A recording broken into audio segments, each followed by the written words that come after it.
It's 5:31, and I'm calling this board training to order. Roll call. Espi Ochoa present.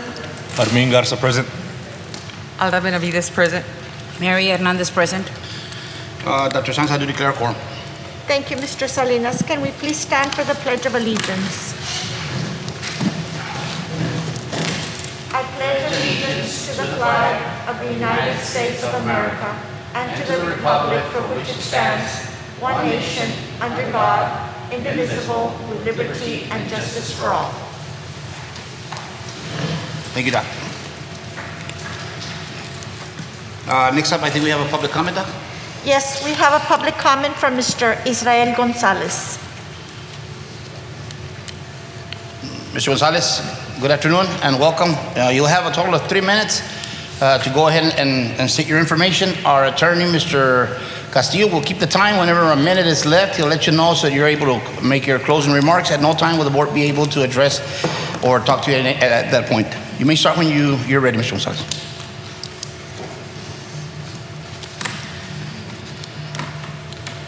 Good evening. As I begin, I would like to clarify some comments that I made on a board meeting on September 8th. I gave a number of students that were missing. The correct number was 7,611 students that were missing.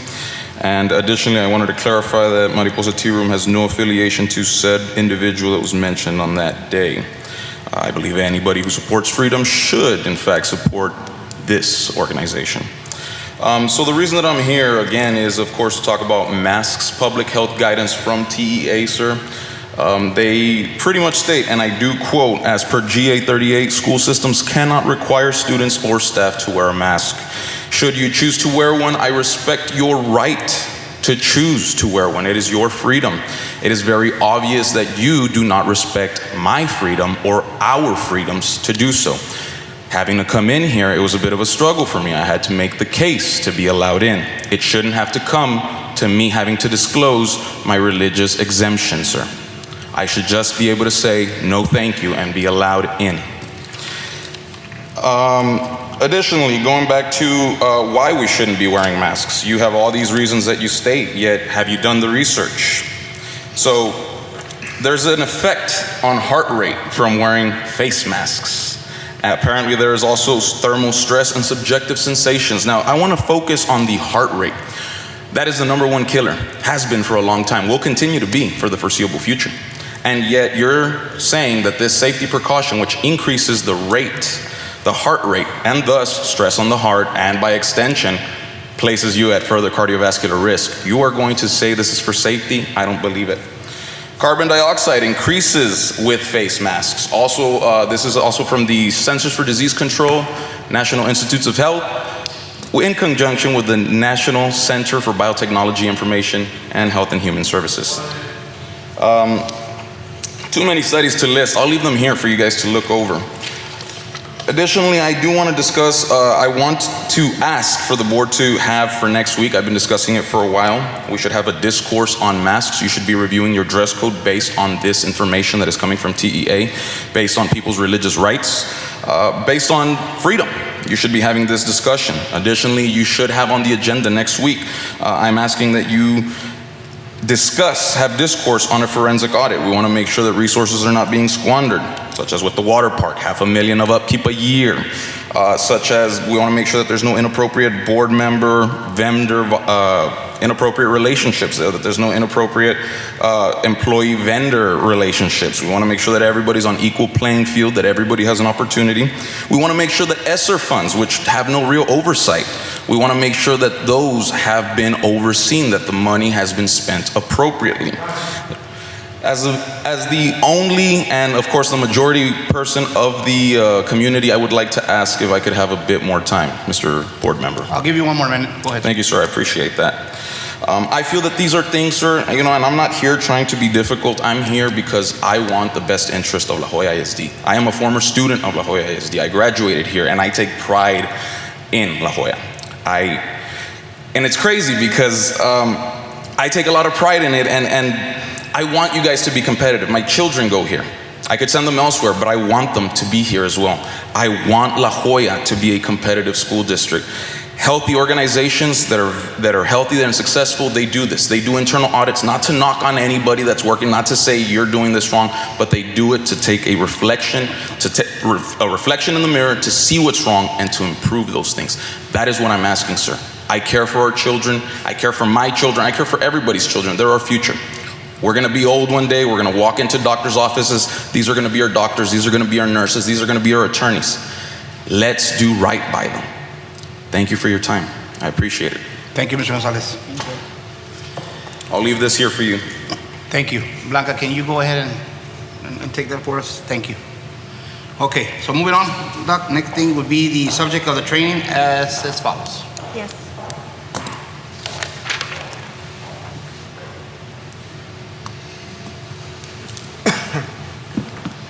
We can start on that.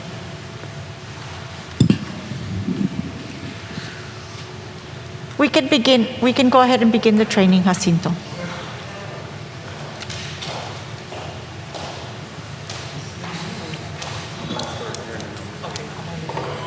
Blanca, make sure that you give that when we're done to the superintendent. Thank you. Well, good evening. My name is Jacinto Ramos Jr.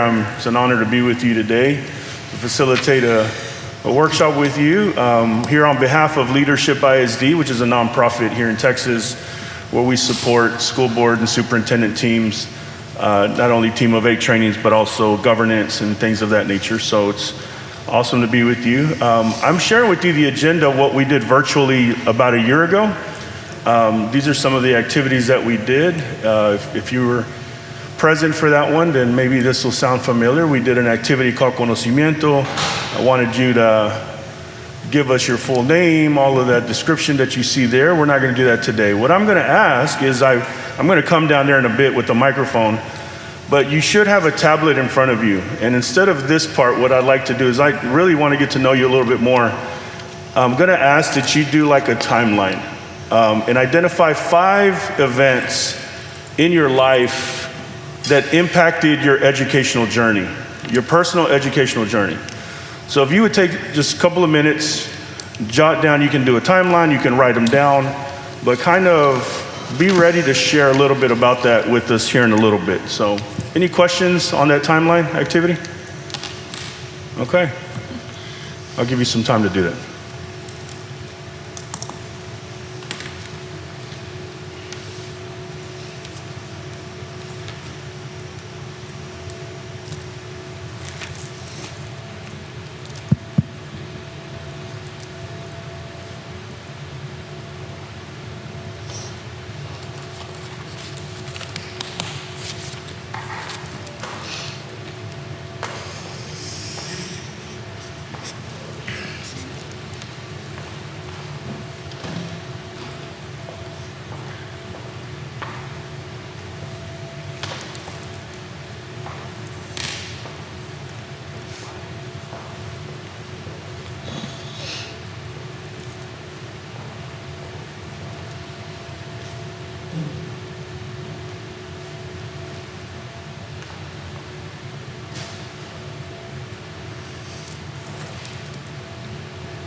Okay. Who'd like to share their timeline first? I'll go ahead. I put skipping first grade, was important. I think that being a young Hispanic child and skipping a grade at a very young age made me believe that I was very capable. Graduating at 17, starting to teach at 20, and becoming a principal, and then obtaining a doctorate degree. All right. Thank you very much. Appreciate you sharing. Who'd like to go next? I guess I'll do it. I only have a high school diploma and an associate's degree. I actually have 82 hours. What really motivated me to do more, and actually, maybe I didn't finish school because, well, my mom and my dad, my mom era del Ojo de Agua. She's no longer with us in this world. Abram, Texas, a small little city north of Palmview.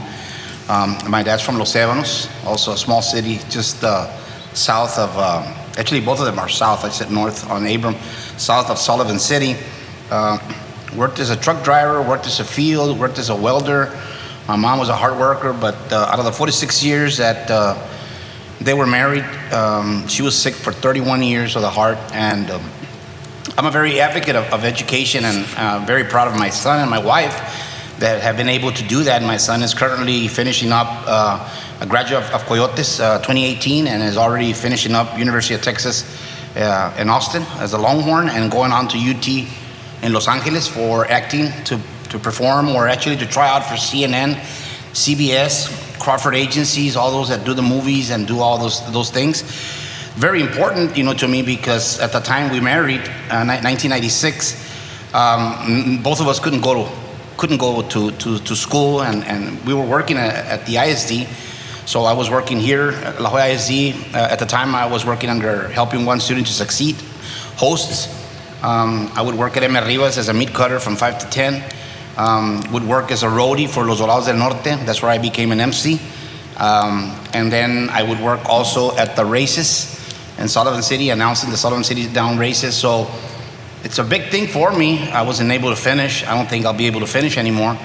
But I've always lived by be never second to none. I don't care who is in front of you and what titles they have, and my respects for all those people, because my wife has a high school diploma, has a bachelor's degree, has a master's in library science, and is about to start her doctorate maybe in a couple of months, or maybe next semester. But it's just the fact that you surround yourself with people like Mr. Garza, Mrs. Ochoa, Ms. Hernandez, a very successful business lady, and our superintendent right now, and of course our ex-superintendent, Dr. Benavides. My respects to that, but what really pushed me to push myself to work harder so that my wife could finish, so that we could better ourselves, was the fact that that's the only way you can go. And what better to work at a school district that only gives you 185 days if you're just a teacher, if you're an administrator, well, 226, but you have every weekend off. You have that time in November, you have that time in December. And what better than to have a schedule that you're able to attend. And in this case, I'm going to use Mr. Garza. And his daughters are right now attending school, like Oscar was, my son. He's able to see him. He's able to come home. I mean, everything that he's able to do, it just enriches everything. And I'm a big advocate for family time. We've been criticized when we've done board meetings during the day, but when you see eyes of the superintendent, and even when our superintendent was Dr. Benavides, I was always an advocate of it. We can have the meetings and all that during the day, because I strongly believe that the time with the family, if you sit down for 30 minutes, an hour, and you get to talk to them, that played a big role with us, with Oscar, and it's played a big role with me. My respects for education, I wasn't able to fulfill it, but I'll always support it, and I'll always fight for it. So I was born in McAllen, Texas, April 20th of 69. Mis raíces son del Ojo de Agua y de Los Ébanos. Thank you very much. I appreciate you sharing that. Who'd like to go next?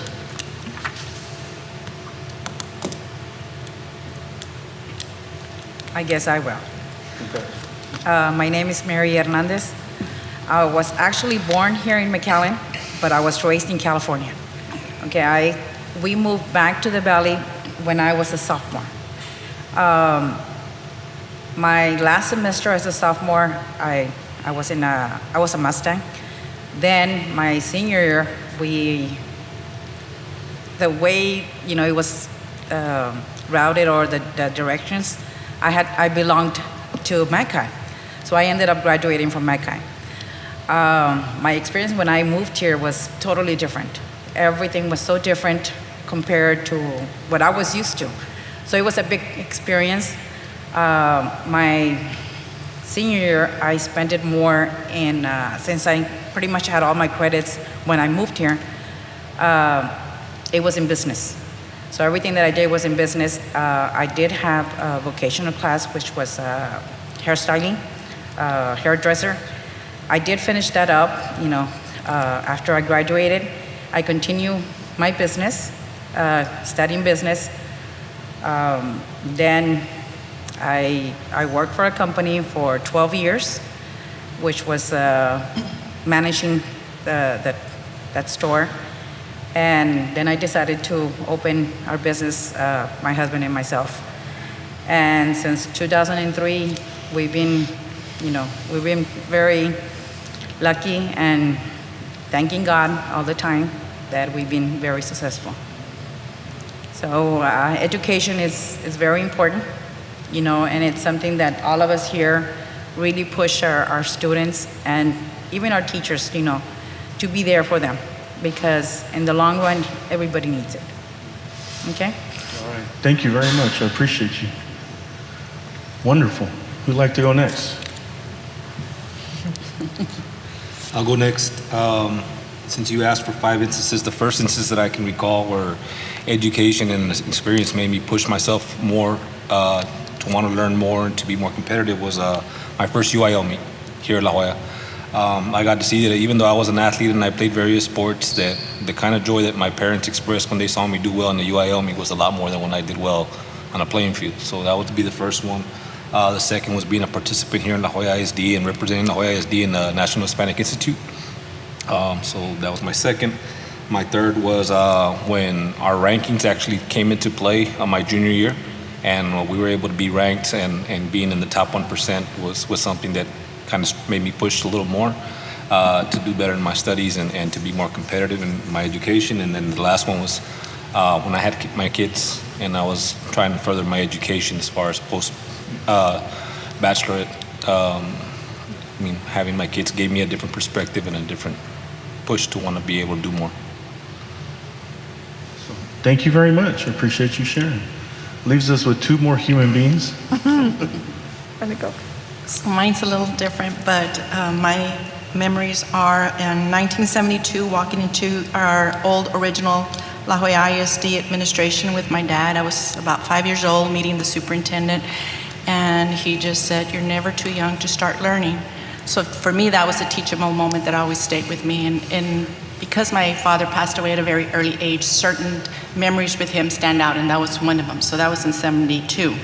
In 74, I started kinder in a bilingual classroom.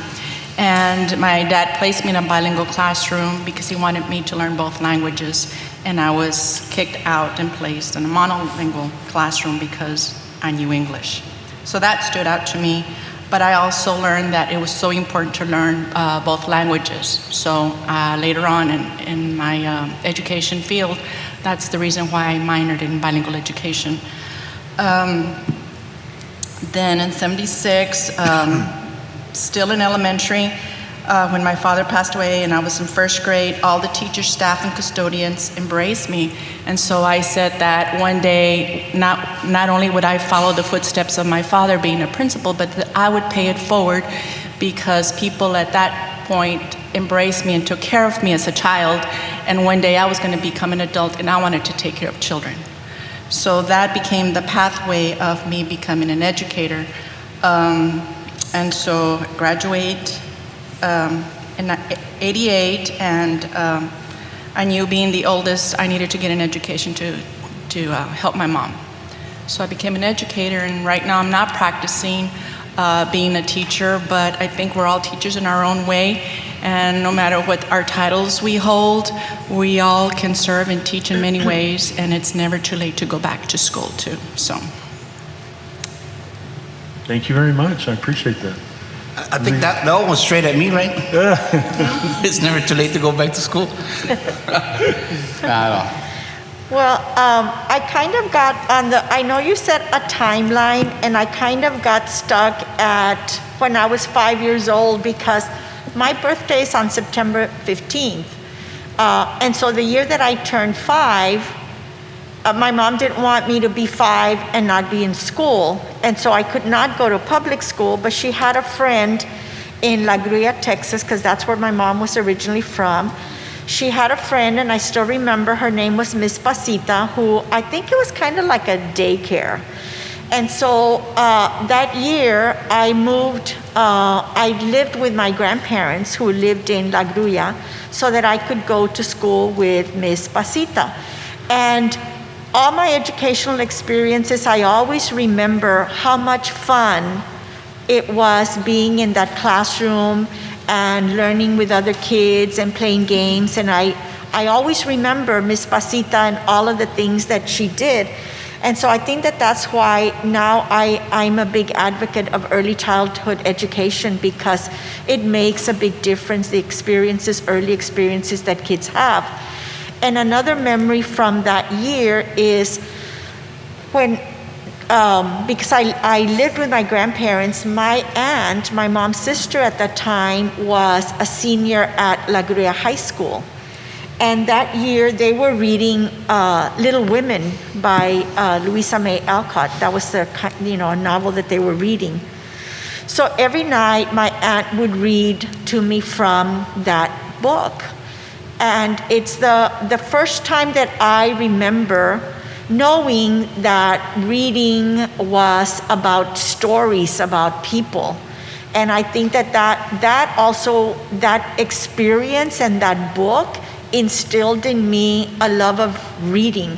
Even though I was 5 years old at that time, and that book was, I don't know what level it is, and I didn't understand everything, but I understood a lot of the feelings and the people and the family in the book. And so I think that is also why I'm such a big advocate of reading to kids, even though it might be above their level, because kids do grasp a lot of, if not the vocabulary, the feelings of the characters. So that, to me, that first year of school, even though it was not in public school, was very significant for me. And I always, that's what I remember when I remember my schooling. I remember that year when I was 5 years old in Miss Pasita's classroom. Very good. Thank you for sharing as well. I've got a quick question. I understand y'all have food, or how did y'all want to eat during the training? Did y'all want to take a break to eat? How do y'all want to do that? No, I don't have a problem. I'd say during. I don't want to take a break. During? Yeah. Okay, we'll push through it. So whenever. So do you want to go get your... Yeah, we'll just go and get. Yeah. Yeah? Okay. So yeah, as you're hungry, by all means, feel free to you wanna go in? grab your food. So when we met virtually, I described there's safe spaces and then there's brave spaces. And the work that we do at Leadership ISD, we push for a brave space.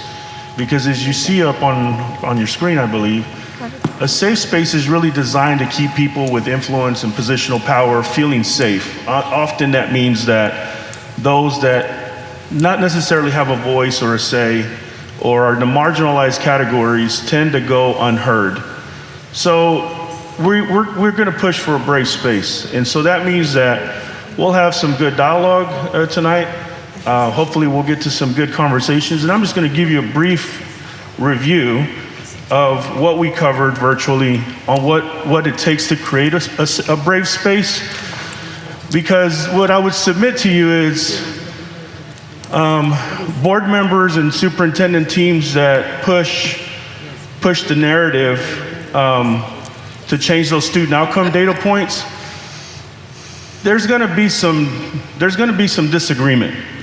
There's going to be, you've got different perspectives.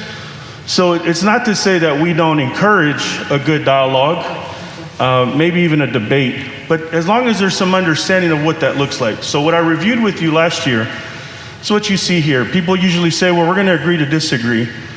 We say, why not controversy with civility, where conflict is going to happen. If we're going to talk about, now, there's healthy conflict and there's unhealthy conflict in school boards. Unhealthy is when we're talking about things that have very little, if anything, to do with student outcomes.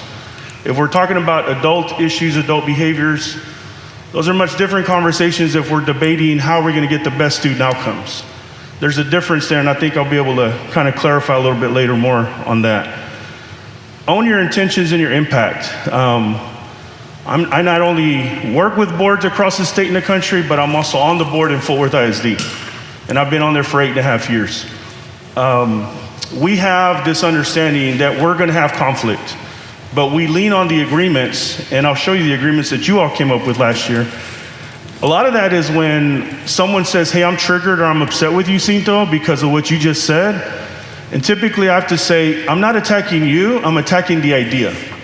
There's a difference in that.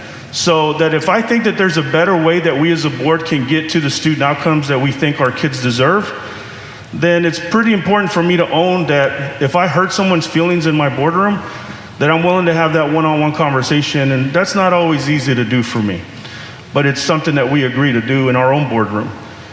Challenge by choice. Right now, I ask you to participate in activity. It's more of the challenge and awareness. If there's something that we're doing tonight that's making you uncomfortable, I'll ask you to get in touch with your feelings and ask yourself why it is that you think you might be getting uncomfortable.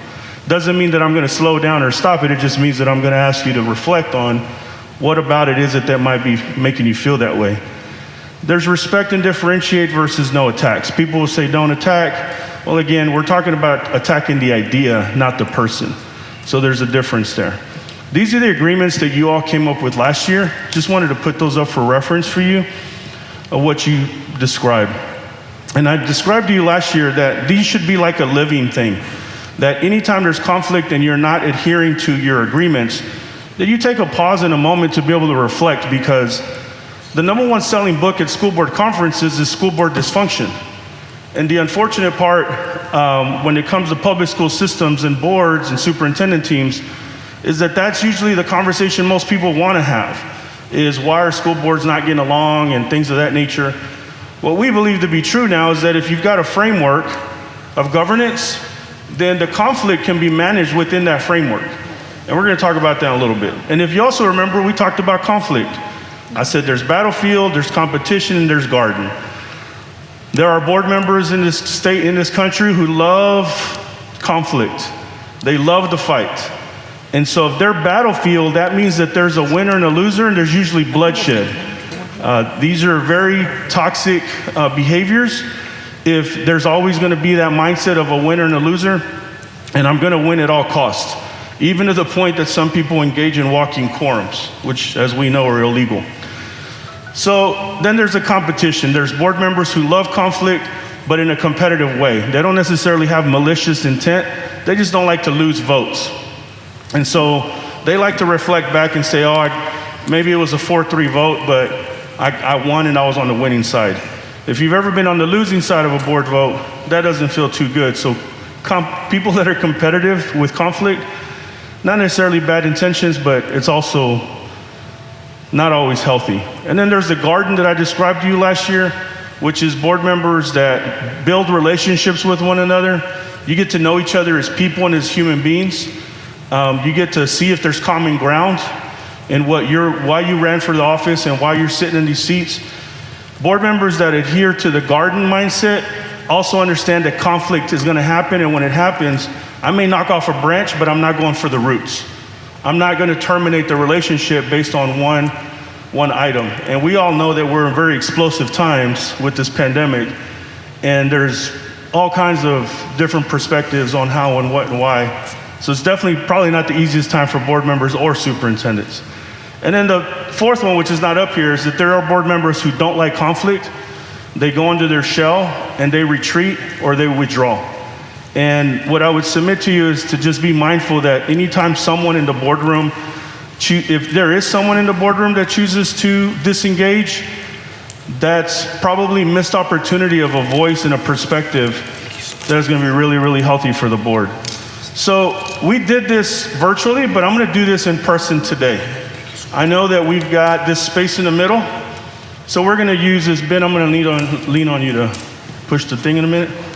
I'm going to make you a little uncomfortable, if I may, and ask you to come join me over here in the middle area. We're going to have enough space between us. so that we have some social distancing, but I'll ask you to join me here in the middle area, the board and the superintendent. So we're going to say that from this, the emblem here to this chair, this is an invisible line. So I'm going to say no one can stand here. So this side is going to be comfortable, this side is going to be uncomfortable. So as Ben's going to put up an image on the screen in a minute, I want you to just pick a side. So comfortable, uncomfortable. And however close you stand to this emblem, this imaginary big line, tells me a lot. So if I say,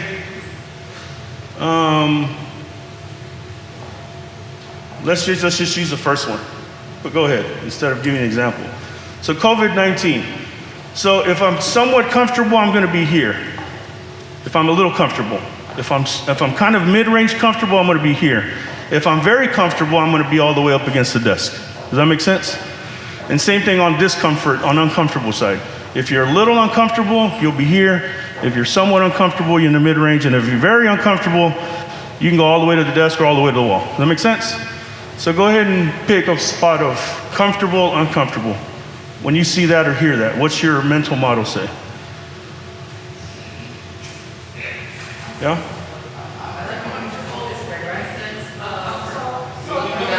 So that's comfortable, this is uncomfortable. Okay. Yeah, this is uncomfortable side, this is comfortable. Kind of on the edge. Okay, so let's start over here. Who'd like to share why you're standing where you're standing? I'm standing on the line right here because I think we have a better understanding and know that if we follow the protocols, if we get vaccinated, if we wear masks, that we can be okay. That's Good. And I'll encourage you to just speak what's true for you. Like, don't feel the need to counter anybody. Just what's true for you would be. Really, thank you for modeling and leading. Anyone else? I think she said it, perfect. But just to add to that, it's March, we find out schools are closing, and since they wanted to kind of go with the president and together with the superintendent and the rest of us, they hit it hard, and they took the bull by the horn. Oh yeah, put the example for everyone. We're still on, and very grateful for our staff. And of course, we have the first round of vaccine, the booster, and very active and very positive, and getting the information out. So that's why I feel comfortable, because I know that when things come around, they're gonna take care of us. So you're like on kind of like in the little comfortable. Would you say you're very comfortable? So you're like you'd be all the way back. All right. Okay. Cool. No, it's okay.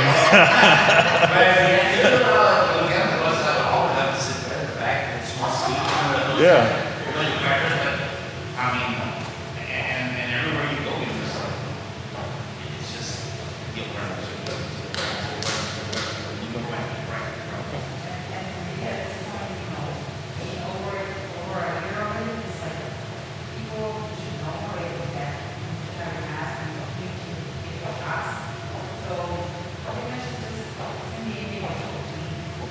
Okay. Thank you. Thank you for sharing. And by the way, great. You're telling us what's true for you, which is powerful because if we generalize, that's when we get into territory that we might get into arguments or debate, right? So absolutely speak for what's true for you, and I thank you for sharing that. Any of you want to share why you're saying what you're saying? Just thinking uncomfortable, not so much because our protocols, but uncomfortable just because it's still out there and it's constantly changing. So I was thinking of it as the virus in itself. It's still very much the unknown.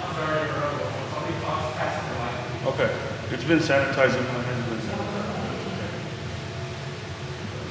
Very much of the unknown, because I know that our district has worked really, they've worked really hard, everyone, to try and place protocols, and things are constantly changing, and so, but I was thinking about, the virus in itself. Sure. Yeah. That's why I still feel a little uncomfortable about it. So, and the point of the activity is that we're going to get a sense here that there's 6 of you right now, each of you may have different perspectives on just even one word or a topic, right? So absolutely, speak for what's true for you, and I appreciate you sharing that perspective. Anyone else want to share? Thought that I still feel uncomfortable because even though we know all the things that we know, people don't listen and people don't seem to care about others. And we can be, vaccinated and we can wear the mask and we can follow the protocols, but the people around us may not. And for example, I have a 93-year-old mother, and I would hate to be around someone that didn't care and then pick up the virus and then be the one to take it to my mom and be responsible. And so I continue to feel uncomfortable no matter what protocols are in place, no matter how long it's been around. I'm still uncomfortable. Thank you for sharing.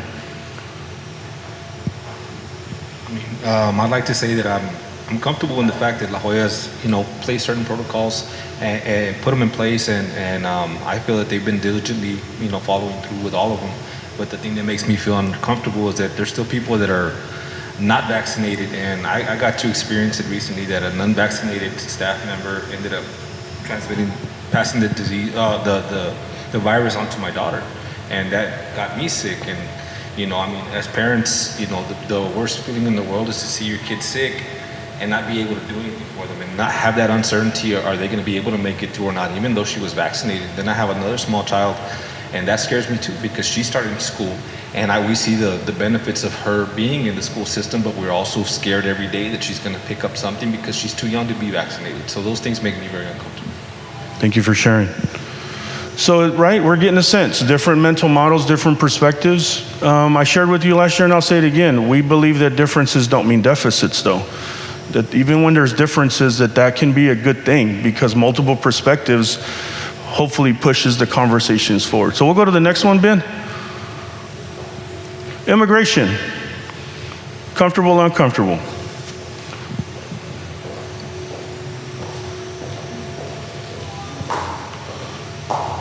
Anyone want to share on this side? I guess since I have the microphone, I'll share. It makes me very uncomfortable to see displaced moms and kids that travel for a long way and looking for a better life and don't find it or lose their lives along the way. So it's not good to not be aware, but when I do see the news stories and I see the pictures, uncomfortable is not a strong enough word to see displaced families. Thank you for sharing. Anyone else like to share on this side? Since we don't have anyone on this side? Okay. Well, this is a big one, because you see kids, not to be disrespectful to the women, but I've even seen pictures. I've even seen them when the street were being fixed. We'd go through the military road. I even saw a lady breastfeeding a baby. To make that voyage to start off. But then what really makes me uncomfortable is just the fact that we have my heart wants to help everyone, but goes back to how Mr. Garza put it, because people don't have the vaccine. It brings it to our homes, it brings it to our families, to our relatives, to our neighbors. But the biggest of them all is just the fact that it's everything else that's coming, malas salvatruchas, cartel, you don't know what's coming in and it's how it's affecting our area. But based on the COVID-19 and the safety, and here we are trying to do as much as we can. We have our people being in contact with that, our police officers, our border patrol. We even made CNN, La Jolla. They had them at that hotel right next to the Whataburger, and the reason they found out was because they didn't even kept them indoors. They were coming to Whataburger. They were coming, and those are people not even vaccinated, and God knows where they're coming from and why they're coming. So that's why. Thank you for sharing. You ready? Okay. We're gonna skip over the next one. Go 2 slides, please. Last one. That one. Politics. Comfortable, uncomfortable. Well, I guess. Comfortable, uncomfortable. Más o menos aquí.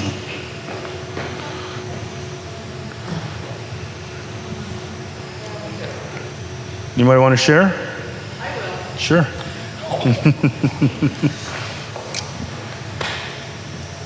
I'm uncomfortable because as a nation, as a state, as a community, as a district, we keep on fighting to fight. And we're losing focus on the purpose, and how are we ever going to go forward or improve things or make a difference or make an impact in even our students' academic,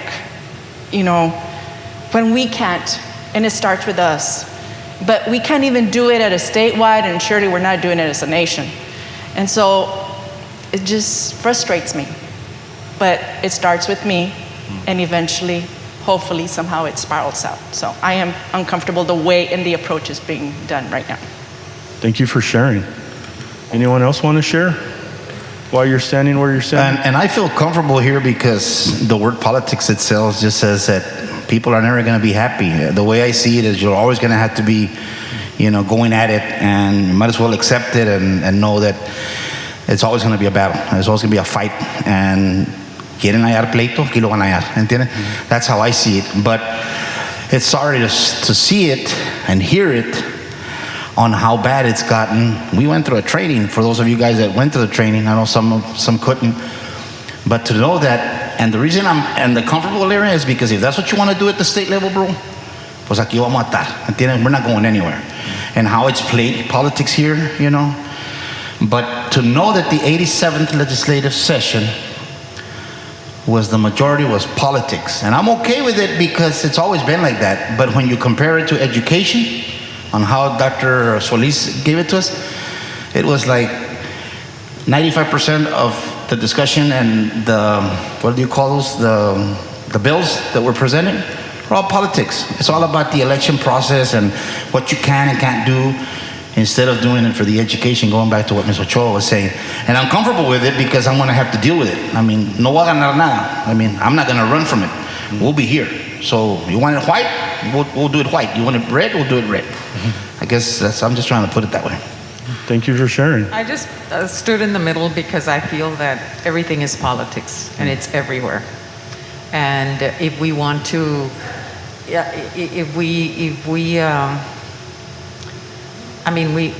whether we like it or don't like it, it's there. And you have to learn to navigate through it because it's everywhere. Okay, thank you. I guess the reason I'm standing on this end, not so much that I'm super uncomfortable. The only thing that makes me a little uncomfortable is the divide in our community. And I grew up in this community just like the majority of us did here. It was a small community, and there was no divide. I want to say the biggest divide that I could think of in all sincerity was like, what NFL team you rooted for? That'd probably be the only thing. This community was a very united community. People used to make jokes that if you wanted to go rob a house on a Friday night, you probably could because everybody was at the football game supporting, LJISD. And now I see that there's more of a divide now because of politics, more so in the state and government level, federal government level, just because, now there's such strong stances on COVID or the things that you've shown us recently, immigration and stuff like that. And I kind of feel that it's dividing our community a bit. And it's a little sad because that's the reason why I wanted to come back home. After leaving here, went to college, I wanted to come back home because there's no place like this. The community was together in almost everything. And it was a nice thing. And hopefully we can get back to that. Thank you for sharing. You don't have to. Yeah. I agree with Dr. Benavides that politics is everywhere, but it has become very divisive. And what would make me go a little bit further over here, more comfortable with politics, is if people would separate their politics from other things, like politics from family or politics from community. But I think as a country, as a state, and even a community, it is becoming more and more divisive, and I think harder probably for people to separate it from other areas of their lives. Thank you for sharing. The last one, it's not going to be up on the screen. I'm just going to say it. Comfortable, uncomfortable. Power. Where are you at with power? Same spots? Power, yeah. However you interpret that. Anyone want to share whenever you get settled in? Yeah, however you interpret that word. What's your mental model? How do you perceive that right now? Yeah. Like however you perceive that right now, power in your mind. Well, power is an illusion. And if you get caught in it, it's going to be a struggle uphill, Yet we have the power here, but the actual captain of the ship is our superintendent. And we try to support her. When Dr. Benavides was the superintendent, we always, at least when I was there, I always supported her. Sometimes we don't agree. But then there's people that have power and they abuse power. They quieren más, más, y más, and they try to do it for their own benefit, or personal gain. And the way it seems to me in this, because I've been like on the comfortable side on everything, but with this one, I have a lot of, people see it, look up to us and stuff, but there's not a place that I go, and my wife stopped coming to the games. Actually, she would come to the games with me, but she would just leave me because if there was bus drivers, custodians, by the time we would get up, it was already the second quarter, and our son was performing, the only freshman year with the band, and she just said, "I te voy a dejar because, you're going to say hi to everyone, and I want to make sure that I see the kids."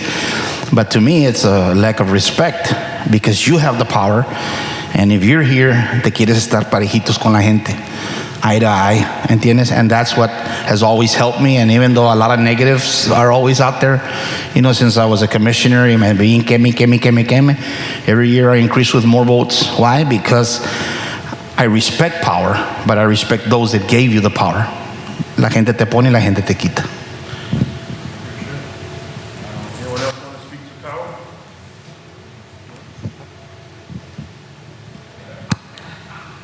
All right, let's grab a seat at our spots.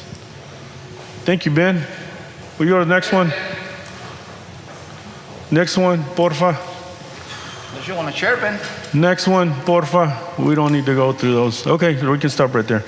So, yeah, one, again, multiple perspectives, not a bad thing. Seeing that even here, and some of them you tended to be in the same side of the room, and in others you weren't. The word power is actually very much so intentionally put in there because we're going to connect that to the governance overview. The team of 8 that I've chosen to bring to you all is to ask really, let me ask the question first. When is the last time your board has conducted a self-evaluation of your own board?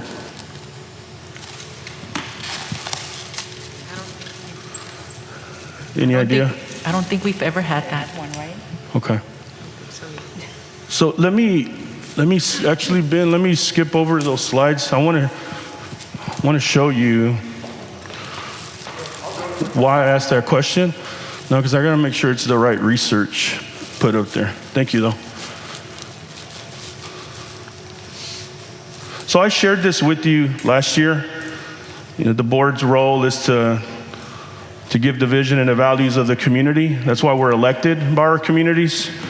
And we're supposed to push for the vision and the values, and that comes by way of board goals. The values comes by way of what we call constraints. The reason we did that activity is to understand that our beliefs and our mindsets drive our behaviors, which get us our outcomes. So I'm going to ask you some questions, and it's not to embarrass or with no bad intentions. It's just asking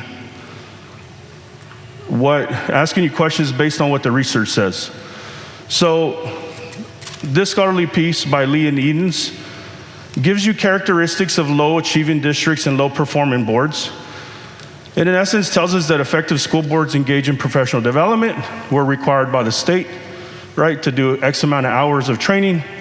But also those that choose to go beyond. You've got TASB, you've got, I was the president of MASBA, so we've got a lot of organizations that offer professional development. Effective school boards self-evaluate themselves, And don't worry, because you're part of the norm. Most boards do not conduct self-evaluations. And unless it's something that's very intentionally put into play, it's something that just gets overlooked over time. But I'm going to show you an instrument and a tool in a minute that'll kind of help us bring it to life. Effective boards focus on policy pushing for better student outcomes. The other piece by Plow is that school board behavior, your behaviors and your beliefs matter a great deal. And that's the reason I even asked the question about power. You as a body of 7 governing board members, partnered in collaboration with your superintendent, if you believe that your children in La Jolla can perform, then that would become evident by way of your board goals and what you discuss at your board meetings. So I'll ask you to consider how much of your time at your board meetings are you spending talking about student achievement and student outcomes. You don't have to answer. Just kind of want you to think about it. Reflect on the last couple of board meetings. Did you spend most of your time talking about student achievement and student outcomes? Or did you spend most of your time on other things that have to do with adult outcomes? So just think about that, right? So the behaviors and the beliefs of a board matter a great deal, because if you lean into your power as an elected official to govern over an educational system, then your main focus would be student outcomes. And boards that tend to focus on student outcomes, guess what tends to happen? They tend to get better student outcomes. Boards that focus on contracts, adult behaviors, you'll probably get the results that you're focusing on at the board meeting. So the research is super clear, and you see on the screen the 8 characteristics of effective school boards that came out of the National School Board Association and still relevant. But a board sets a vision of high expectations. Effective school boards, the second one, have strong shared beliefs and values, which means that you've put it in writing, that you know what your goals are. The third one, effective school boards are accountability driven, spend less time on operational issues and more time focused on policies to improve student achievement. The fourth one, effective school boards have a collaborative relationship with staff, the superintendent, and the community, and establish a strong communication structure to inform and engage both internal and external stakeholders, which in this one would be that you as a board vet your goals to your community. So ideally you have 3 to 5 goals, and in Texas, House Bill 3 already gave us 3 goals. Anybody know what they are besides the superintendent? Board members, any idea what the House Bill 3 goals are?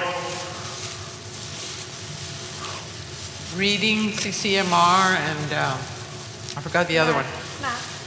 The math. Yes. Reading and math and the CCMR. Absolutely. So the 3 goals by House Bill 3 in the state of Texas say that every board should have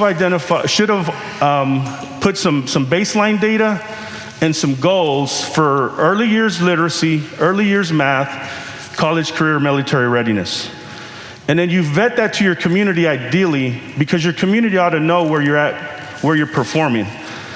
So as you see here, like, effective boards say that they're data savvy. So I'm going to ask you some questions in a minute, and I'll encourage you to use your devices, because effective boards know their data. And effective boards also align the resources to tell the superintendent, when you bring us the budget, that budget ought to be directly aligned to the board goals, and we want to see improvement in at least those 3, but you also have the option of adopting 2 more goals. So I'm going to show you an example of what some districts are doing.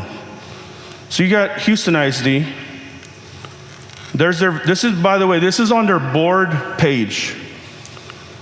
So they have their mission, their vision, their beliefs. They even have a theory of action. This is what they as a board collectively said. This is what we believe is the theory of action for Houston Independent School District. You'll notice that they have 4 board goals. So you see that first goal? That's tackling that House Bill 3.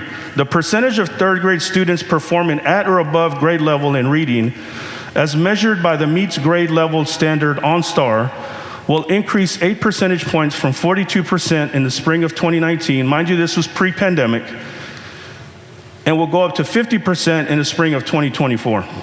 That, my friends, we call that a SMART goal. It's specific, it's measurable, attainable, if you're familiar with the term SMART. My question to you as a board is, what are your SMART goals? I'll wait.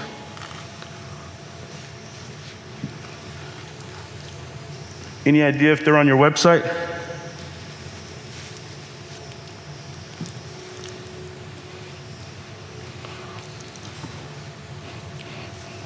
Board?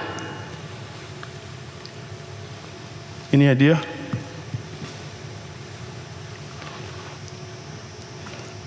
I'll come back to that one then. This is Fort Worth, this is our work. The state of Texas also requires us to disaggregate the data. So as you see on that screen, this is where I gotta tell you that I, as a board member, my first term, I was a board member that was like in the wild, wild west. I was doing what I was ran for. I ran for mariachis, I ran for the football program, and I ran for parent engagement. So after I got elected, the superintendent, there's 9 of us in Fort Worth. The superintendent comes and says, hey, I saw your campaign. Why are you upset with the mariachi stuff? I said, because we're going and competing in the Valley, and they're grading our students on their uniforms and their old uniforms. So they're losing points. They're great at performing, but they're losing points on the uniform. I'm upset about that. So what did the superintendent do? Get new uniforms. Got a whole bunch of brand new uniforms and new instruments. And we're all over Dallas-Fort Worth news on Sunday night because of our outstanding mariachi program. Football. My son was practicing in volleyball knee pads. I was upset because my neighborhood is considered a barrio, but on the other side of Fort Worth, where it's white, wealthier, they had state-of-the-art equipment and facility. So I was upset about that. So what happened when we passed the bond? We upgraded facilities. We're up for a $1.5 billion bond right now in Fort Worth in November. I'll tell you about that later. The third thing and so guess what happened? They got the football equipment. I got elected, they got the football equipment. And we got turf. They were saying you can't put turf in those barrios because they're gonna tear it up. They're not gonna take good care of it. Well, I beg to differ, and we've got turf at every high school now. The third thing I ran for was parent engagement. We started a program called Parent University in one of the elementary schools close to my house, and that's gone district-wide now because over there was a narrative, we got 63% Latino student body in Fort Worth. But the narrative was that Latinos and Latinas don't engage in parent engagement. So we're very different from the Valley. So that upset me. How dare you talk bad about my community and my people? I don't believe that. I believe that if we engage our parents in a good way, we can get them to do great things. So that's now gone district-wide, and Commissioner Morath is now looking to take that initiative that we did in my neighborhood, and he's gonna take it statewide. Now, you ready for me to level with you? I didn't know what my third grade reading scores were my whole first term. 34% of our third graders were reading on grade level in Fort Worth, pre-pandemic. What does that tell you? 64% of our kids in Fort Worth are not reading at grade level. You know that was like a punch in the gut, because here we are with the great mariachi, great football, parent engagement, but student outcomes didn't get better in Fort Worth. I had all the ideas, I thought. Mind you, I've never been an educator.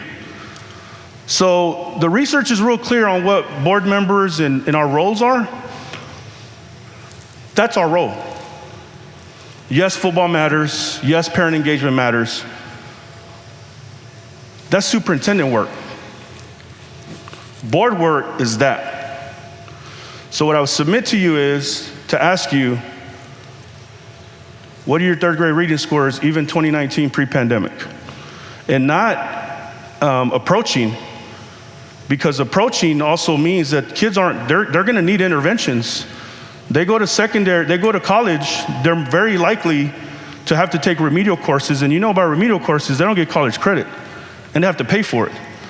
So TEA says we're not counting the approaches. We're doing meets or exceeds. So 34% of forward ISD are on third grade reading level. You know where we're at right now? Now with the pandemic? 26%. Even though TEA is telling us don't count on this data with the STAR data because it's not valid, but I'm gonna tell you 90+% of our students in Fort Worth took the STAR, and 26% of them are third graders are at reading level. So how about I do this? I'll let you lean on your educational expert, your superintendent. If you don't know what your third grade baseline data is pre-pandemic or even right now, I could tell you, I could look it up real quick. And matter of fact, you can look it up if you got a device. But do you want to lean on your educational expert? Yeah. And have her tell you if you don't know? Do you know? Let me go around. Do you know? Do you know? I'm thinking 78%. From the taper, right? The taper report? We were 78 approaches, but meets was 49. Okay. Pre-pandemic, Pre-pandemic, it was what? 49. 49. Any idea what you're at now, even though we're not supposed to rely on that data? 31. Let me show you. And that's also meets, Third grade. yes. Third grade meets. So the 78 was what? Third grade meets. The 78 was approaches. Approach. Pero no le erré como que era una de ellas, ¿no? The approaches. What about math?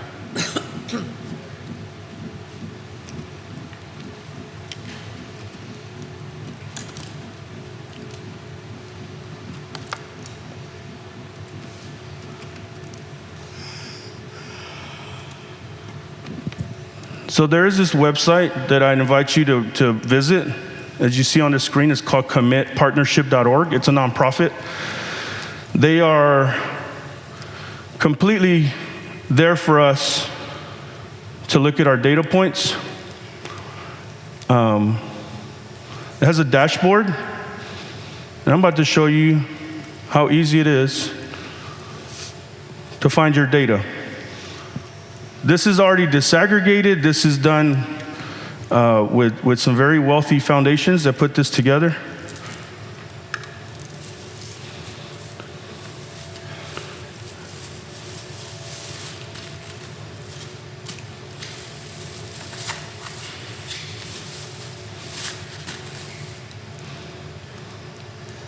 If I can get it.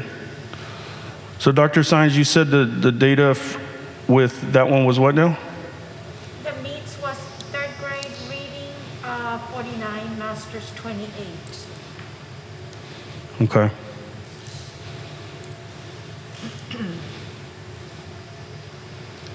So let me pull this one.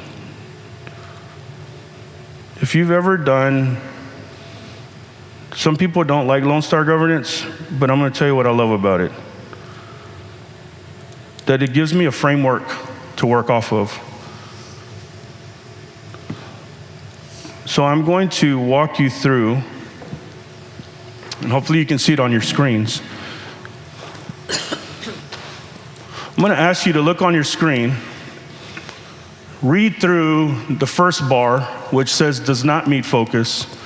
You're going to need some paper to write on. And if you check all three boxes, then you move to the pink box, which is preparing to focus. And I want to see what you come up with as individuals. This is a self-evaluation, by the way. So the good thing is that if you've never done one and you're not familiar with it, it's never too late. But hopefully you'll see the benefits of doing a self-eval. But take some time and see how many, now you have to check all the boxes in order to move to the next column. So for example, the first one says the board does not have a vision. Do you all have a vision as a board? Yes. Educational excellence, the right of every student. I saw it on your wall, right? So you have a vision. The board does not have goals. Do y'all have goals? Yes. Yeah? Good. The board does not consistently distinguish between inputs, outputs, and outcomes? Do y'all know the difference between inputs, outputs, and outcomes?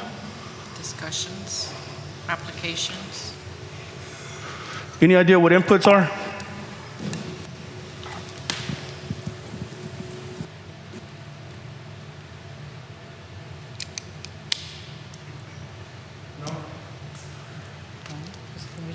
So you're going to see me lean on your educational expert. Inputs are the decisions that your superintendent and the team are doing day to day to get the best student outcomes. Teachers, curriculum, services, those are inputs. So if you've never done the governance training, I heard football, and by the way, I see the Dallas Cowboys. Yes, my favorite team. When we watch a game, or let's say we go to La Jolla football game, at the end of the first quarter, if y'all are losing 7-0 to so-and-so, what are the coaches doing in between quarters, or even during the quarter? Strategizing. They're picking players, maybe change the quarterback, maybe change the defense, right? Those are inputs. So, for example, if you got your head coach, who's your head coach in the school board room? Your superintendent, right? So who decides the inputs? Well, she presents the game plan to us, but she creates the plan. That's right. Because she's your educational expert who you pay to be your head coach. Now, unless you're like Jerry Jones, which we would not encourage you to be like Jerry Jones.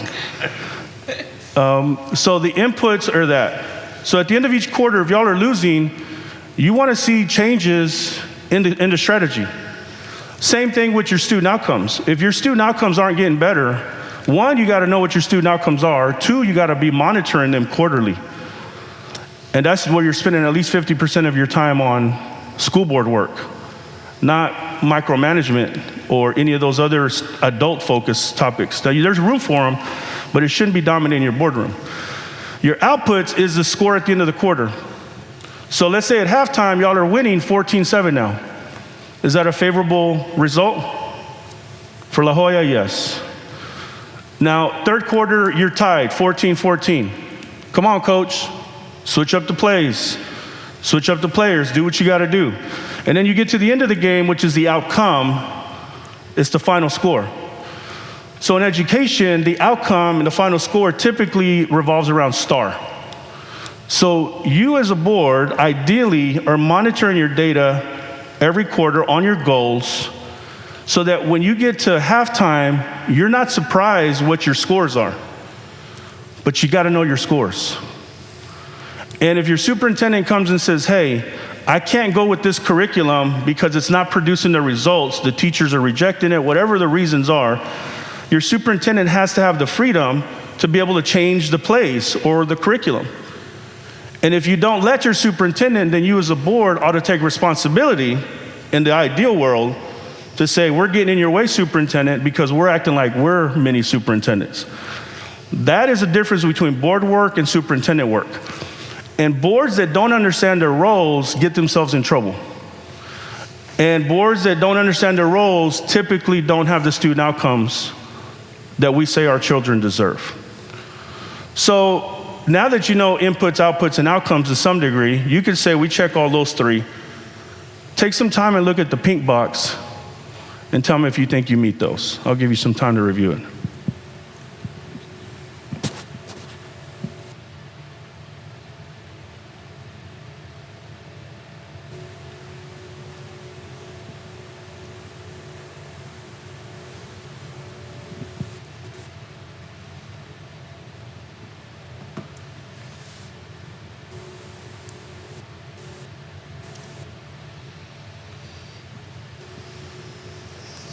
What do you think, La Jolla? Do you get a point?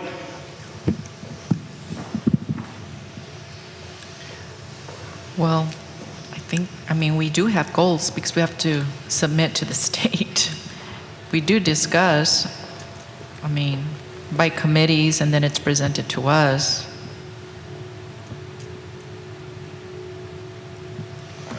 And you all adopted, how many goals do you have? You have 3 for sure, which is the SB4. We have those 3, House Bill 3 goals, but then in our district improvement plan, there's many other goals for a lot of different areas. But we did adopt the 3 House Bill 3 goals. So But they adopted. That's just part of our board adopted goals. So can I be real with y'all? Just to not waste anybody's time. You notice how it says, owned the goal development process while working collaboratively with the superintendent. Did you as a board own that? And if you didn't, that's okay, because you're like with the majority of people. It's not that you're doing anything bad, it's just, it's the reason I think I'm here. You as a board are elected to represent the values of the community. That's your job. And so you as a board would ideally adopt the goals, and if you need a 4th or a 5th goal, that should be you as a board working collaboratively with her. But if you let your superintendent do all of that, that is beyond her role. You as a board have got to be ready that if Dr. Science says, you know what, I'm retiring, my time has come to an end, the panic button should not ensue, because you as a board are the bosses. You represent the vision and the values of the community. You should have your goals intact and say, hey, look, new superintendent coming in, we were going here, we need to continue to go there. Or we were going here, and tell us how you're going to take us there. That is a very effective board that knows their role and is doing their job. So, if you have not owned the process, again, no worries, you're with the majority of the state and the country. But the reason why this framework exists now is so that we can come to consciousness and know what our role is and then where we're supposed to lean in. That's our job, to know the data and to know if we're getting better or not. And here's the other thing, beautiful part for superintendents. Superintendents should be able to have a brave space to say, I'm not able to get what I need because I need your support here, board, and I need you to vote on this, and I need it bad, and I need it now. And you would ideally say, yay, no, debate it, but understanding that if you hinder her, then you got to be willing to publicly take responsibility for whatever reason that may be. Now, you hold your superintendent accountable, and you'll see later on in this tool, you don't ideally evaluate her until you evaluate yourself. This kind of makes sense. If we as a board are not functioning at our max capacity, then you know what happens with most boards that do that don't evaluate themselves? They throw all the blame on the superintendent, and that's why the turnover rate is like less than 3 years. So, do you get a point or not? What do you think? I would say no. Okay. So right now we'd say 0. Ben, will you go to the next one? This one I'm going to help you because I don't think you know this because this is new language.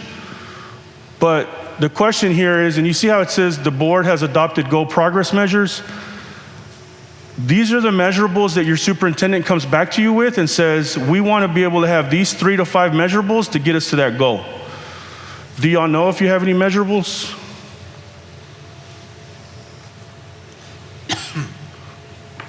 So we'll say 0 there. It's okay. Let's go to the next one, Ben. This one también. Constraints. Boards ought to have constraints on themselves. There are boards who function in a really ineffective and sometimes border unethical, illegal behavior. So those constraints are usually a good thing for boards to put on themselves to say, we will not be handpicking football coaches. We will not be handpicking custodial staff. If that's something like that's happening in boards, then that's usually what they put in writing. But superintendent constraints as well.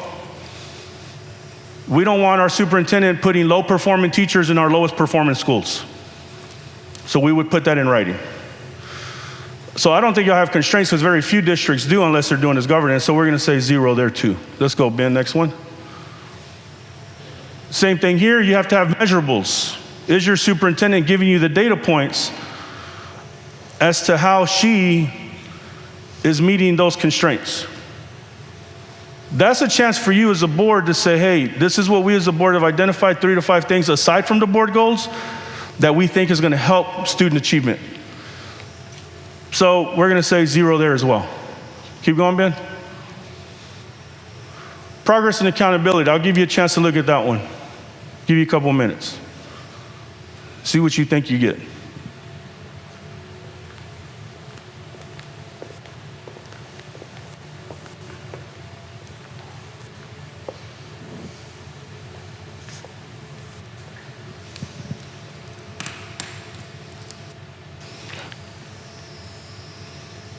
I think on the first box you already know, right? The board does not have student outcome goals, GPMs, constraints, CPMs, or annual targets. You notice the gray box? It says the board invests at least half of its time to improve in student outcomes. If I ask you for a percentage, what percentage would you say y'all currently spend on student outcomes at your board meeting? Roughly. I don't want you feeling terrible because I'm telling you, you're with all the majority. We do have items that we can discuss more, of course, but I would have to say that the last few board meetings, we have discussed student achievement. Yes. And of course, under consent agenda, which is consent agenda, there's not much discussion of any, that goes through. But if we go back to our minutes, there has been some lengthy discussions, but can it get better? Absolutely. Yes. And I was going to say, I watched your board meetings. I did. Your September board meeting, you all were discussing student achievement data. Yeah. I want to say that it's mainly in the discussion items, right? Because it's not, it's in the discussion items that we present data. So you'll notice here that the master's focus gets to a point where at least 50% of your time is focused on student achievement data. And it gets to the point that you know it so well. Like I just told you, we're at 34%, now we're at 26. And I have to walk out into my community and I have to tell my people that. Doesn't feel good. And of course I'm explaining, right? It's the pandemic, it's COVID, we were moving up. But I gotta be honest with my community. So that's the reason why this is done in the community as well, so that they're involved and they know what their data is. And ideally they would elect us based on if we're getting better student outcomes, not if I'm answering their call when they want to complain to me about so-and-so didn't get the job. That's a long conversation. So let's go to the next one. The board evaluates but does not interfere with progress toward improving student outcomes. I'll give you a chance to review that.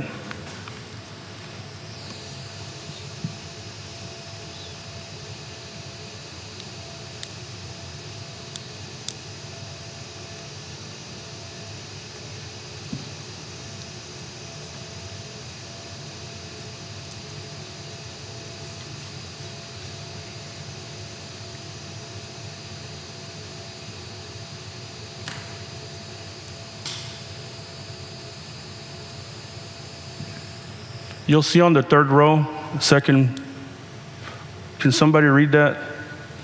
Approaches focus, the second box. Performed a self-evaluation no more than 45 days prior to the most recent superintendent's evaluation. Yeah. This tool is completely research-driven, 100% research-driven. The research was clear on superintendents. Like I stated earlier, superintendents have a turnover rate of less than 3 years. And boards across the state and the country have a tendency to point the finger at the superintendent based on politricks, not politics, politricks, instead of being focused on student outcome data. It's one thing, now there's two superintendents I know this year that lost their job prior to the pandemic. Their data was bad and it was going down. And they parted ways with the superintendent, and they loved their superintendent. But the data was getting worse. It wasn't getting better. It wasn't even stabilizing. So the board made the call because the community was watching and said, hey, we got to part ways with you. That was a lot more reasonable than some of the other situations. You'll see as this progresses, that you're monitoring this stuff quarterly, and it gets you to a different place. Let's go to the next one, Ben, next slide. Systems and processes. Look at that third box, or that third row. All consent eligible items were placed on the consent agenda, and more than 75% of the items were voted on using a consent agenda. Any idea why that would be the case? To give you more time to discuss student outcomes. That's it. If you're spending more time voting and discussing contracts, not to say that that's not important, but if you're spending more time on that than you are on student outcome, then you've got your role flipped upside down. And I'm saying this as I'm guilty of that. I was always quick to pull things out of consent and put it on because I wanted to be able to debate and argue publicly. But I unknowingly was distracting the board, and also staff was running around collecting reports, putting things together because they were fearful of me. And that was time that they could have spent actually focusing on educating kids versus taking care of my political agenda. So this is designed so that you as a board move everything in the consent that you possibly can, whatever's not legally required. So Ben Castillo is our legal counsel in Fort Worth I'm in. And Ben sees our agenda. Y'all just did agenda review with that. In our agenda review, I've been president 4 of the 8 years. We pushed everything we could into consent. And we have a 2-week process to talk to the superintendent and say, hey, tell me more about this item. Doesn't mean you don't ask questions. It just means that you do that before the board meeting. Because then when you get to the board meeting, your focus is your student outcome data. That's your primary focus. I'm a big believer of that, and Dr. Benavides is a witness that that's why we would do the consent agenda. The majority was so that we move on to, but then sometimes there's questions, just like you're saying, so now sometimes we leave them out so that if they have any questions, but at least it's coming from you, you know. How long are your board meetings on average? Usually 2 hours, but then there's some that usually when the agenda is the smallest, that's when it's the longest. I don't know why, but you know, it's everything else that happens in executive session, or if you have public comments. But sometimes we have a lot of student recognitions. Lately we've been doing them virtually, but that tends to take a lot of time. Very good. So like student recognitions, how many of those revolve around student outcome achievements? Is that like a good chunk of them? Yeah. See, so like in governance, those minutes go towards student outcome focus, right? You're celebrating students, you're celebrating community, you're celebrating student outcome. Those minutes go towards. The good thing is that executive session and public comment do not go against you in this framework. You can't control that. Well, you can control executive, but I mean, you're discussing legal and important topics. So those minutes don't count against you. But if you imagine, if the majority of your board meeting is focused on student outcomes, guess what you're probably going to improve on? Student outcomes. And boards that have a bunch of goals, this is what my superintendent says. He says, you're a mile wide, but you're only an inch deep. This kind of framework pushes you to be an inch wide and a mile deep. That you're so laser focused on your student achievement that there's a high probability you're going to go like that. So that y'all's board meetings are about 2 hours or less. Y'all are doing really good. A lot of boards don't do that. They're like they start at 5:30 and then they're still there till midnight, 1 o'clock, 2 o'clock. So kudos to y'all. Ben, next one. Advocacy and engagement. Let's see what y'all think. Look at that and tell me if y'all think y'all get any points here.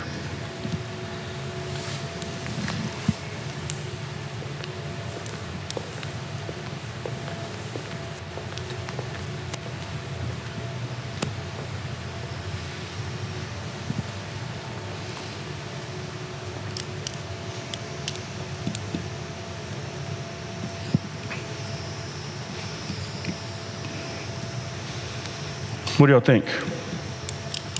We haven't done that.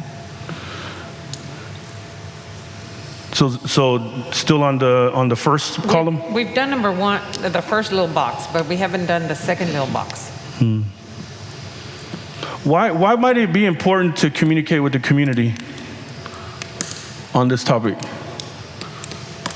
Well, because we would let the parents know that how their kids are doing is our primary focus. And so if you go out in the community and engage in those activities, then they'll know, oh, well, they're really concerned about how my kid is doing.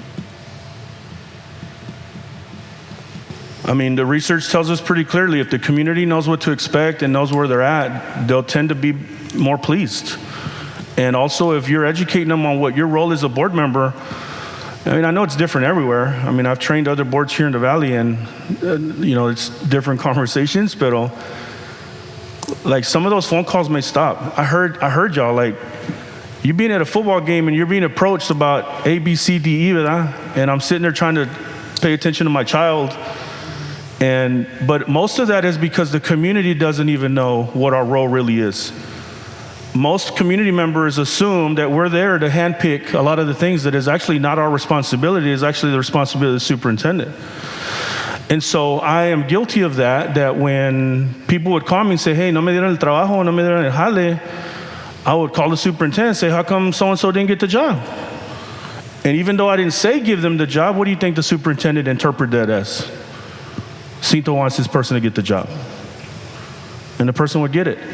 You know what also happened? When some of these people got the jobs, and because I did that, and they messed up or they hurt kids, I wasn't going to the public and saying, hey, I had something to do with that. So when I learned this framework and leaned into it, I was able to, and I'm still able to tell people when I'm at the football games, my kids are mariachi, and they're going to homecomings tomorrow night, and he's going to be playing. They're going to come and they're going to say, hey, so-and-so, like, you know what, man, that's not my role. They don't like it. And maybe I lose a vote here and there. But what has happened over the last 4 years is people in my neighborhood, they now know that there's somebody that they need to contact in the administration, and I'll direct them that way, but I'm not going to fix it for you. Because it's a bottomless pit. They will keep calling. And I felt very effective because I would walk into a school building and there was a leak. And I found myself where principals were calling me, inviting me to come speak to the kids. And it really wasn't to go speak to the kids, it's because they wanted me to see the hole in the roof that hadn't been fixed in 2 years. And so I was calling all the time. I was like the new maintenance person, right? It's a bottomless pit. Our job as board members is to put the systems and processes in place by way of the superintendent and evaluating the superintendent to this. So when you evaluate your superintendent, let's go to the next one, Ben. The synergy and teamwork.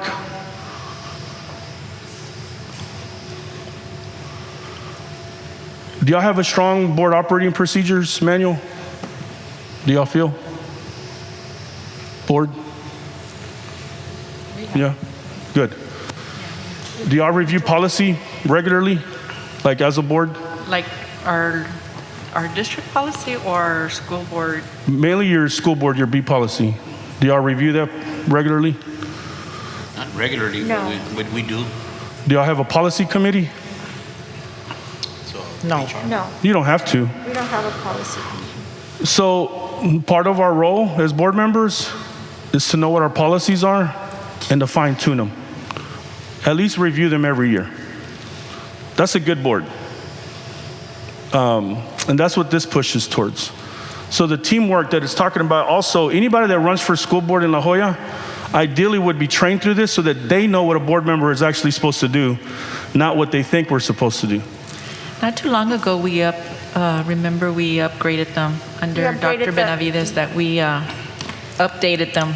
The procedures, the board procedures. The board operating procedures. Board operating procedures. But even our policies, remember we did some changes because they were still stuck from the original.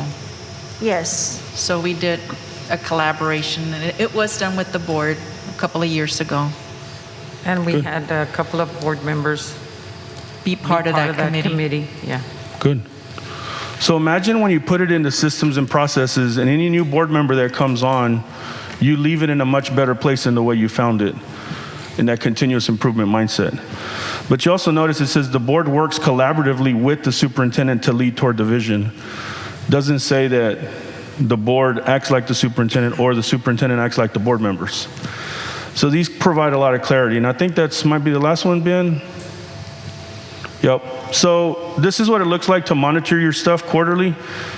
Not going to go too much into the details, but I am going to ask you one more, which is a tool that's in this framework. How much time, Dr. Saenz, I'm going to ask you this question. How much time do you and your staff invest in preparing for a board meeting? Roughly. Mr. Jacinto, I'm going to excuse myself. I had already told the superintendent. Hopefully I can get credit, but I can't change. I have an appointment with my dad. No worries. Thank you, sir. Thank you. God bless you. Roughly. Well, different departments prepare differently, right? For example, our CNI department, like this, for this coming meeting, they've got like 3 discussion items, and they have been working and talking about how to present it probably since last week, I'm going to say. They're going to present an item on how are we doing accelerated learning to close the achievement gap. And so, of course, that plan has been worked on since this summer. And so they've been going to the schools, making sure things are in place so that when they present to the board, it's what the plan has been and this is how it's working out. So it just depends on the department, right? CNI, it's taken that long. When operations prepares for it, it might not take as long because it's just like a different payment coming up. So that doesn't take as long. Student Services Department is planning to present on attendance and what attendance was like the first 6 weeks. So they've been preparing reports for that. Probably they've been preparing this week. So it just depends on what Sure. it is. Student outcome items take more preparation than, Right. let's say, the operations items. Yep. So board, I want you to just entertain this idea that there's a dollar amount that you attach to preparation for board meetings. There's a dollar amount for the use of technology, the lights, the power, the air conditioning, blah. So this provides you with the tool for your administrative team to come back to you as a board and say, this is how much we're spending. And it's up to you to decide if you like what you're spending or if you think that there's areas for improvement. So there's a staff tracker, which includes a dollar amount. And then there's also the accountability pieces in here, the self-evaluation, so that when you evaluate your superintendent, and I'm not necessarily looking for an answer from you, board, but I'd like you to consider, if you're not already doing it, what it looks like to evaluate a superintendent solely based on the goals of the district versus, and that's a touchy subject for boards because some boards like to be able to say, well, I want to be able to ding the superintendent on this or that. And again, I submit to you the idea, if we're focused on student outcomes, then ideally that's what the evaluation is also focused on. So just food for thought. Want to ask, we're down to 3. I want to ask see if you got any questions or comments on what this self-evaluation tool. I'm going to make sure that you have it. You all can review it. You can score yourselves, and then you can see if you get better or not, and if you choose to or not, or you can just say, you know what, we don't want a framework. It's working what we're doing, and we're just going to stick with it. Just wanted you to be aware that there is a framework that can help with all of this. Questions or comments on this process?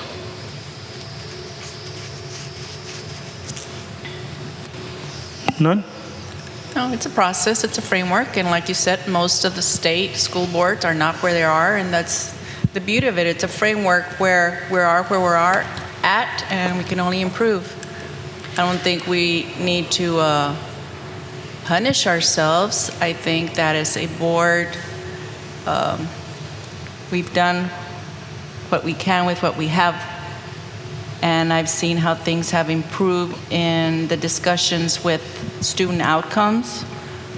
We may not have the percent per se. I cannot shoot out certain data, but I can also know that our president and some of my colleagues, we're always asking Dr. Saenz on student achievement. Mm-hmm. So, and that's, one area on student achievement. Mm-hmm. And 2, you said it, several are not where they need to be.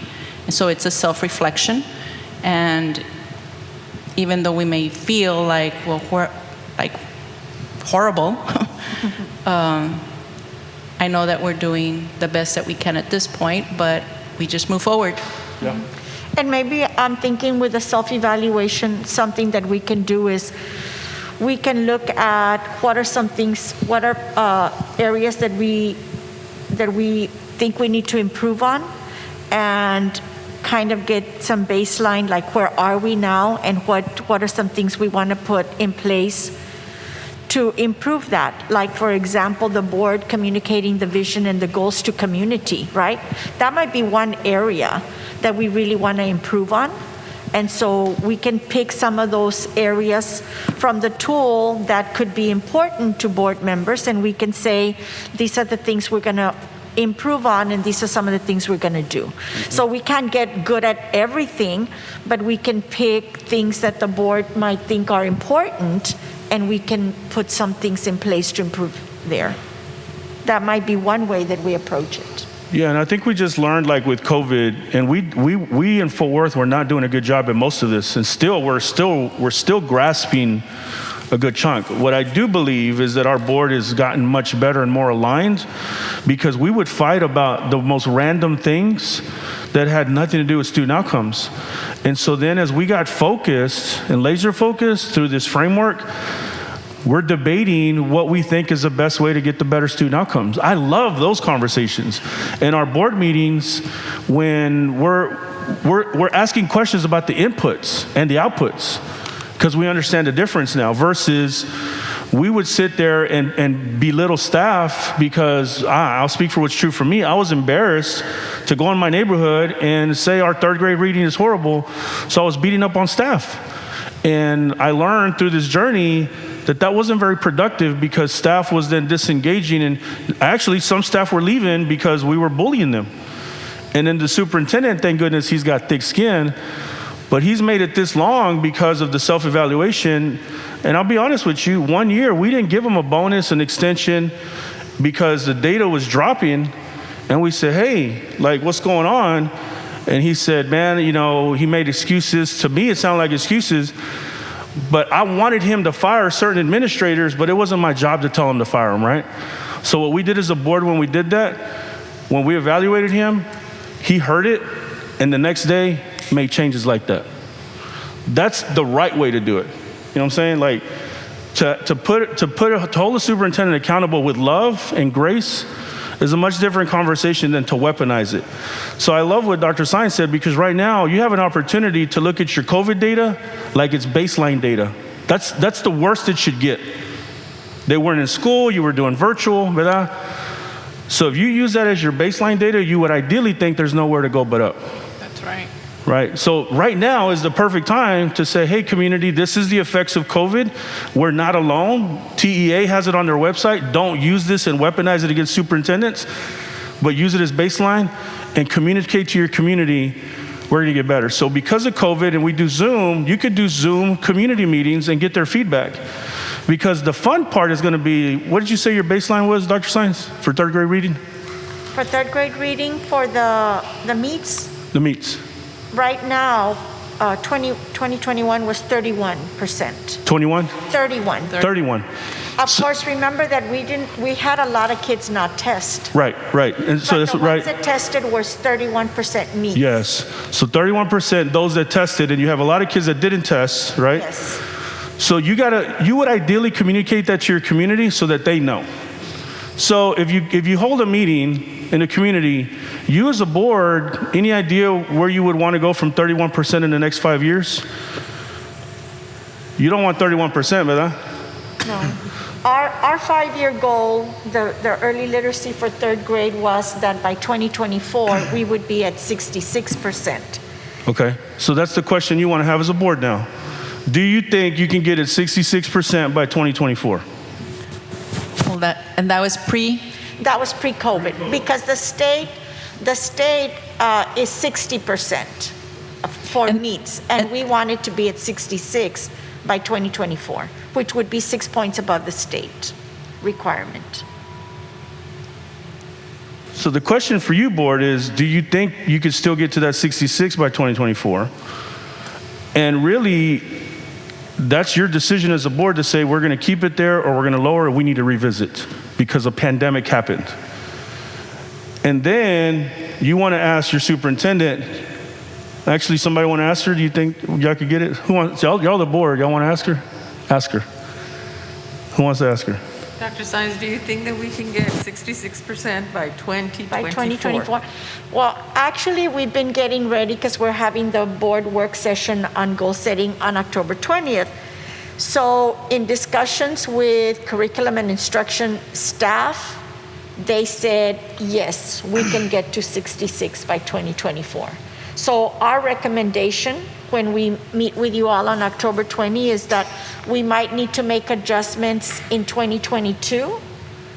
But once we hit whatever, and I don't know what the number's going to be for 2022, but they say we would still be able to do the 63 by 2023 and 66 by 2024. So board, this is where you get to have fun. She just told you, right? Like they may have to make some adjustments. What does that sound like? Inputs and outputs, right? Because she owns the inputs and outputs. You own the outcome. So what if you don't get to 60+% by 2024? Who's going to own that? You, her, or all of y'all? Should be all of us. All of us. Yeah, but who dictates the vision? So if you don't get to 66, if you don't get to 66 by 2024, who are you going to blame, board? Yeah. Well, that's why we need to set realistic goals. Okay. And everything that I know about reading and everything that has been lost, I mean, for if somebody were to tell me right now we're going to make it, I'd say you're lying. How? Tell me. I would love to know that. That's board work. Yeah. That's board work. Dr. Sines, when we have that workshop, I want you to convince me why you and your team believe that we're going to get there, because she's your educational expert. And you know what happens is most people that do this framework, they're being told that they can't ask those questions, that's not the truth. Because I'm telling you as a board member, that's our job. That's it. People may say, oh, you sound like you're micromanaging. Absolutely not. My job as a board is to say, that's our outcome goal. Superintendent, we like you, we respect you, we value you, so tell us how we're going to get there. And when you bring me the budget, when do y'all approve your budget? In June. In June. In June. What would it look like if you approve your budget in May?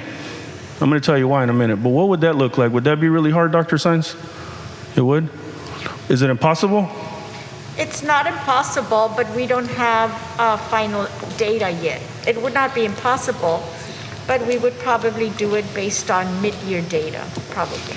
And here's the reason why boards are starting to move to May, because that gives you a whole month for your superintendent to convince you that that money and that budget is going to get you the student outcome goals that you know you want. That's a very uncomfortable conversation, but it's one that's very necessary, and the reason why this work is uncomfortable. And it creates rubbings between board members and superintendents sometimes, but we call these good rubbings because we're having good conversation. So if, maybe not the first year, but maybe you explore the second year, because you want to be able to debate the budget to say, superintendent, convince me that this is going to improve third grade reading, third grade math, college career, military readiness. That's board work. So if you stick with June, what happens if your superintendent brings you a budget and you're not convinced that that's going to get you your desired outcome goal? What other option do you have besides voting no? You see the dilemma?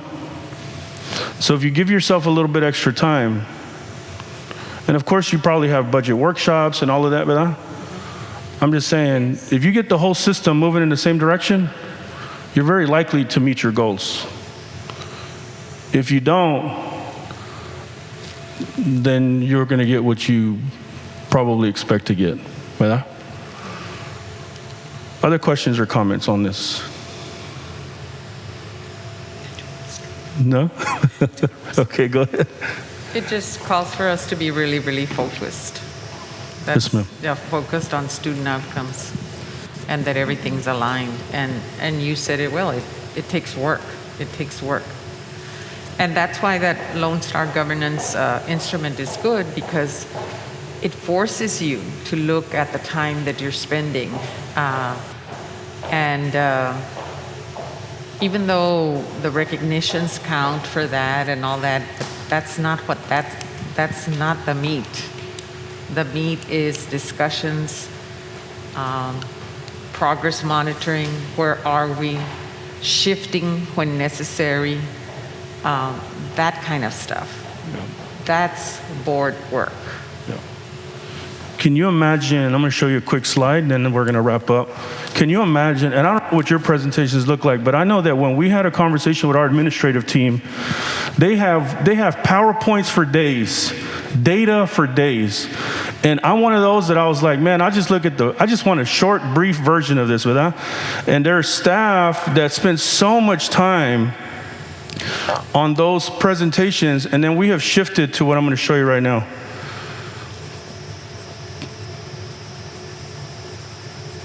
If it's on here. Well, it's not on here. It's on the other one. It is there's a very one slide that shows we're going up or we're going down, or we're level. One slide. And it also has a description for the superintendent what the inputs and outputs are. So Achieve 3000, Renaissance, right? Like some of those big curriculums. And they're producing or they're not producing. So I'm going to take out Achieve 3000 and I'm going to bring in this other one, because that is within her right to do, But on one slide that you have that data point instead of having like tons of packets. So there's those board members that obviously want all that extra detail. We could just give it to them individually, but we don't have to sit in a boardroom and go through every single data slide, because the reality is we just want to know, are we getting better or are we not? And if we're not getting better, what are the interventions? It's really that simple. It doesn't have to be that complicated. I don't want to belabor the point, but I just wanted to make sure that you all knew that there was a framework that exists, one that's producing dividends for me and my crew. But this actually came from the Council of Great City Schools, which is a large urban, the 76 largest districts in the country belong to it. And if you're not one of the big 76, then you can't join. So that's why Mike Morath brought this to Texas, and we're the first state to do this in the whole country. So the original one, which I'm also trained in and certified in, it actually has more teeth to it, and it's allowable to be used via TEA. But this one is like the basic one, and wanted to just present it so that you knew. So this one is on the TA website? This is a TEA one, yeah. This is called Lone Star Governance. The one from the country, the one that's based out of Washington, D.C., is called Student Outcomes Governance, SOG. But the reason it came to be is that the Council of Great City Schools is composed of those superintendents and board members from the 76 largest districts. The number one topic was board and superintendent role confusion. And so that's why they designed this. Because I am one of those board members that ran on 3 things that had nothing to do with student achievement. And now that I'm well versed and know my role, I actually know what I'm supposed to be doing now. Versus, I was like a mini superintendent.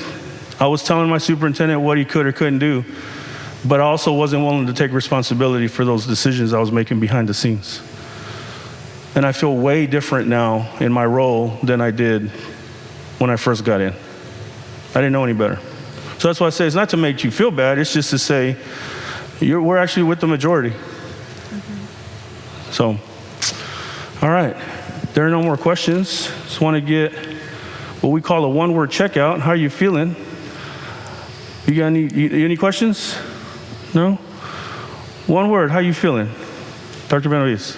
I'm feeling good. I think that it's always important to revisit, and staying focused calls for that. So I feel good discussing it. All right, thank you. Yes, sir. How are you feeling? One word, informed. That's todo. Thank you. Dr. Stein? very optimistic about planning to improve student achievement. If you need our help from Leadership by Z, we're a nonprofit, right? So we were originally designed by Patricia Arvanites. She was a very disgruntled parent in Dallas. She went to the boardroom to complain, saw that there was chaos in the boardroom. People were yelling at each other, cursing at each other. So she founded a nonprofit to have people hold the board accountable. And then, so we're primarily focused in Tarrant County, Dallas County, and Harris. We're expanding to Travis. We're expanding a couple of areas. But lean on us if you need our help. We're all TEA certified trainers. We're governance. She's a governance trainer. I'm a governance trainer. Any way we can support y'all, by all means, don't hesitate. Let us know. We'll be happy to help. We're just doing a one-word checkout. How you feeling? We're pretty much done. One word. How you feeling? Good. Yeah. How are you feeling? Good. Ready? All right, my friends. Unless there's anything else, I'm done. Thank you. Thank you. Thank you.